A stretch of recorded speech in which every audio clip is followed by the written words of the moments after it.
પ્રધાનમંત્રી શ્રી અમિતભાઈ શાહ સાહેબે કહ્યું કે આપણે ડિબેટ રાખીએ અને એમાં ચર્ચા કરીએ, અને હું જવાબ આપવા માટે તૈયાર છું.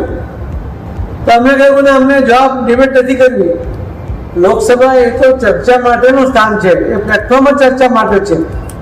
ડિબેટ થાય, પોતે પોતાનો પક્ષ મૂકી શકે એના માટેની આવતા છે. પરંતુ એમણે આખી વ્યવસ્થાને ખોળંબે પાડી. માન્ય શ્રી ગૃહમંત્રી અમિતભાઈ શાહ સાહેબે જવાબ આપવા માટેનો પ્રામાણિક પ્રયત્ન કરવા છતાં એમને સાંભળવા નહીં, ફક્ત ડિસ્ટર્બન્સ ઊભા કરવા એવા હેતુ સાથે એમણે હોબાળો મચાવ્યો.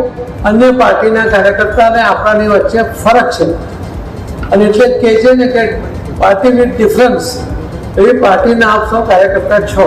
પેપર લીક થયા પછી માનનીય પ્રધાનમંત્રી મોદી સાહેબે પોતે જવાબદારી લીધી.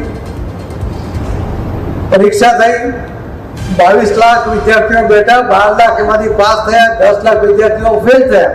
આ જે વિદ્યાર્થીઓ હતા એમને તમે જોયા હશે ટીવી ઉપર, જંતર મંતર ઉપરથી એ લોકો સ્વયંભૂ સ્વૈચ્છિક રીતે અને એમના દ્વારા જે કચરો ત્યાં પેદા થયો હતો એને સ્વચ્છ કરીને એ લોકો ગયા. એટલે એ કાર્યકર્તા એ કોઈ રાજકીય પાર્ટીના કાર્યકર્તા નહોતા, અને નબળી પડેલી કોંગ્રેસ કે અન્ય પાર્ટીઓ પોતે જે જમીન શોધતા હતા, પોતે ઉભા રહેવાની જગ્યા શોધતા હતા, એમણે એનો લાભ લેવાનો પ્રયત્ન કર્યો. પરંતુ એમને ખબર હતી કે જો અમે જંતર મંતર પર જઈશું તો ત્યાંના જે વિદ્યાર્થી આંદોલનકારીઓ છે એમને એમાં પ્રવેશવા નહીં દે.